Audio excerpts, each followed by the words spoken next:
Alright, welcome back to our channel. Ito muli sa RP Max Vlog. Mega love shoutout po sa ating lahat guys, mga kaibigan, mga kapatid, mga kalingap. Isang mapagpalang araw po sa ating lahat. Good morning, good afternoon, good evening. As always, saan man po tayong dako sa mundong ito. Mega love shoutout din po sa ating ama ng kalingap, Kuya Val Santos Matubang, Kalingap Rob, and Atid na Vlogs, at mga kasamahan ko pong reactors, mga kalingap partners, sa inyong lahat po guys, mega love shoutout. Okay? Dapat mag-live ako kanina guys, no? As of recording time, August 10, 2024. Anong oras po ba dito? 6:40 ng gabi. Dapat mag-live ako kanina. Kaso lang marami pong mga makasabay. So I decided na wag na lang mag-live ito. I-upload ko na lang po ito. Bali mapapanood nyo po ito. August 11, dyan po sa Pilipinas. Okay? Pagka na-upload ko na po ito, no? Ma-public na po. So ito, ang pag-usapan po natin guys, bali pag-usapan po natin itong nangyari nga po kay Rina ngayon kung saan sa live nga po ni Kuya Val kaninang umaga, alas 8 po ng umaga, dyan po sa Pilipinas. At ito nga, kukunin na daw po si Rina. Okay? Na-discuss ni Kuya Val. Ito, pakinggan natin sandali guys, bago po natin gawa ng komento. Okay? So, ito po yun guys. Kami sa Kalingap ay natulong. No string attached. Ang tulong namin sa Kalingap, no string attached.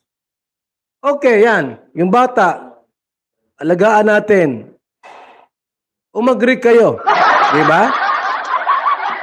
At yung bata po ay nagkaroon ng improvement.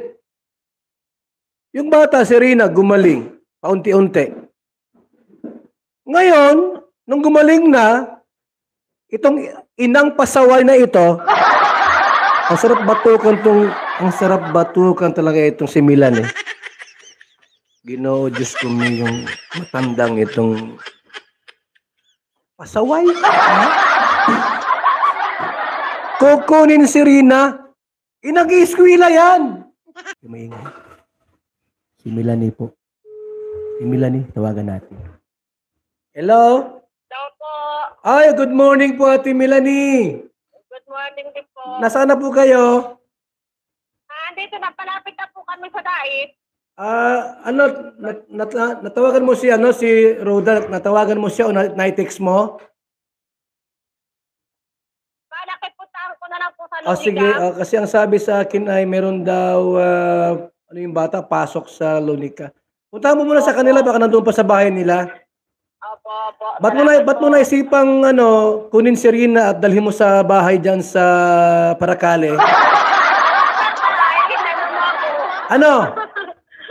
Anong ginawa ko sa'yo? Sabi mo ba po mahigit pa po nanay na ikaw na po ang mag-alaga kay Rina. Ay, matagal na yon. Noon pa yon. Di ba nag-i-eskwela? Di ba? Oo. Ay, nag-isip-isip Nag-eskwela na ngayon eh. Ba't mo kukunin? Nag-eskwela. Tatay, pinatulungan matagal na sa akin na po si Rina. Isabihin, hindi na siya mag-eskwela dyan. Siya po ba? Pasukin ko naman po. Malayo man yung Paracale to, dait. Hindi po, Batubalani lang po kami. Araw-araw bibiyay sa Batubalani. Yan, mga isang oras yan. Napasok po ba ng actual si Rina? Ha?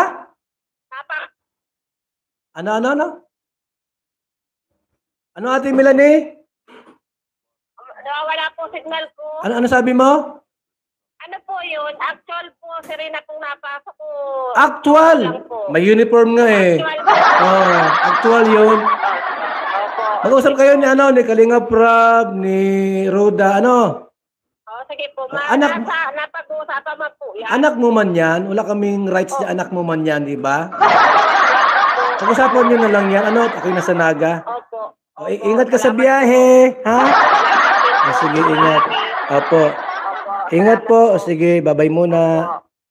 Ayun, so malinaw po guys, narinig po natin, no? Binanggit po ni Kuya Val na yun nga po, no? Si Rina, kukunin na po ng ina. At narinig din po natin, no? Nakausap din po ni Kuya Val na yun nga po, no? On the way na po yung nanay ni Rina para kukunin si Rina. Pero siguro, sa live nga ni Roda Mix Vlogs na nag-alaga nga po kay Rina, nabanggit po niya na hindi po nasundo si Rina, mag-uusap daw po sila sa barangay ngayong Lunes. Okay? So, para malinaw po, siguro magpirmahan po sila sa barangay dahil nga po itong si Rina nasa pangangalaga din po ng Team Kalingap at dito nga no, si Roda Mix Vlogs, siya po ang nag-aalaga dyan. At siyempre, inalagaan po yan ni Kalingap Rob, pinapagamot.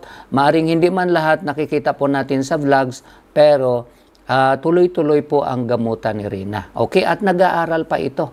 Ngayon, ang tanong guys, pag kinuha ito ng mama niya, paano po ang pag-aaral ni Rina? So, yun po ang malaking tanong. Maaring i-transfer siguro, pero siyempre yung teacher sana na nagtuturo kay Rina, ika nga, kabisado na po niya si Rina. Alam na po niya kung paano ituturuan. Dahil alam po natin guys, ibang special student po ito si Rina, no? Hindi po ito katulad ng mga anak natin o mga anak nyo na ika nga walang problema sa kanilang pag-aaral. Si Rina na behind nga ito dahil nga po sa meron po siyang problema nga po sa pag-iisip. Ngayon, pag nilipat po ito, ang magiging challenge po dyan, yung magiging bagong teacher niya. Dahil hindi niya po kilala si Rina. Kaya ba niyang turuan si Rina katulad po ng nagtuturo kay Rina ngayon? So, yun po ang challenge dyan. No? Siguro, malalaman po natin yan, no? Kung ano po ang mangyari yan pagdating ng araw. Sa ngayon, siyempre hindi po natin alam yan kung ano po ang mga hakbang na gagawin po ng nanay ni Rina. Ganun pa man, sa tingin ko guys, bilang ina ni Rina, si Melanie po talaga ang may karapatan dyan, no? Pagdating sa custody, ika nga, no? Kahit na nung una, nag-agree siya dahil siguro, financially, hindi niya talaga kaya. Hindi naman talaga niya kaya. Pero ngayon po guys, yun po ang tanong, no? Bakit nagkalakas loob itong nanay ni Rina na kunin siya? So, may mga nababasa po tayo sa comments na baka behind dito ang mga sponsors. So, posible, hindi po yan malayo, ika nga guys. Kasi nga po, marami po talagang, sabihin natin nagmamahal dyan po kay Rina. Pag binitawan talaga yan guys, si Rina ng Team Kalingap, siguraduhin lang po ng ina ni Rina at yung mga sponsors na kayang-kaya nilang ibigay ang pag-aalaga kay Rina, the same na nabigay po ng Team Kalingap kay Rina. Kasi nakita naman po natin guys, ang laki na po ng improvement ni Rina. Hindi na po katulad si Rina nung araw at nakakausap na po nila ito ng matino, no? Sumasagot na po si Rina. Hindi katulad nung araw, minsan pabalang po yung sagot ni Rina. So ang laki ng improvement. Kaya mabuti na lang po ito na tulungan ng Team Kalingap. Na-scout po ito ni Supermac at nai-endorse ika nga kay Kalingap Rob. Kaya ito ngayon, ang laki na po ng improvement. Ganun pa man, sabi nga po nila, walang forever. Ayun. So mayroon pang nagtatanong, malulungkot daw ba ang Team Kalingap pag nawala si Rina? Siyempre, mamimiss natin, no? Para sa akin, mamimiss natin si Rina, mamimiss natin yung update kung kumusta na siya dahil nakikita natin sa mga vlogs ng Team Kalingap. Ngayon, pagka kukunin na po yan si Rina, baka hindi na po yan masyadong ma-vlog. So, titingnan natin. Pero ang pinaka-importante po talaga dyan, hindi lang sa ma-vlog nila, kundi maalagaan nila the same din ng pag-alaga ika nga ng Team Kalingap. So, yun po ang ika nga, nangangamba po yung mga nagmamahal kay Rina. So, nag-alala sila. Baka mamaya bumalik yung dating sakit ni Rina.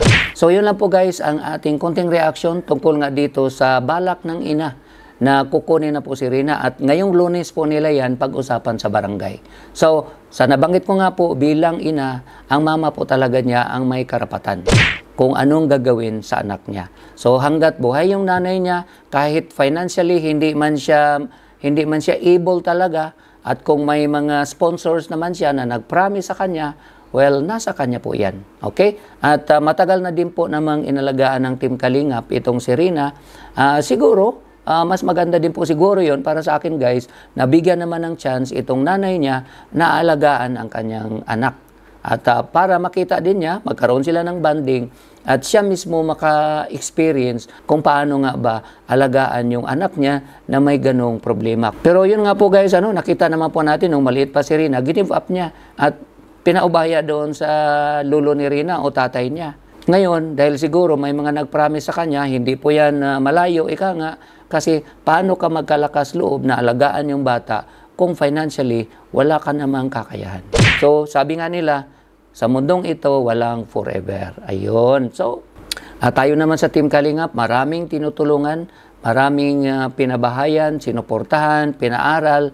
So, ika nga, marami tayong suportahan, panoorin, at marami din tayong kakiligan.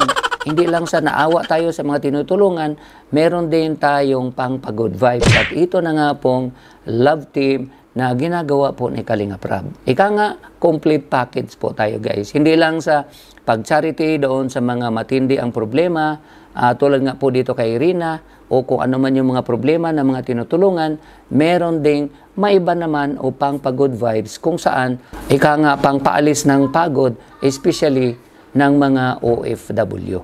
So, yun lang po guys ang ating content reaction. Maraming salamat po sa inyong lahat, sa inyong pagsubaybay po, panonood ng mga videos namin, pag-comments, pag-likes, pag-shares, at lalong-lalo na po sa hindi pag-skip ng ads, ay maraming salamat. Ingat po tayo guys kung nasaan man tayo. God bless everyone. I love you all. Bye-bye.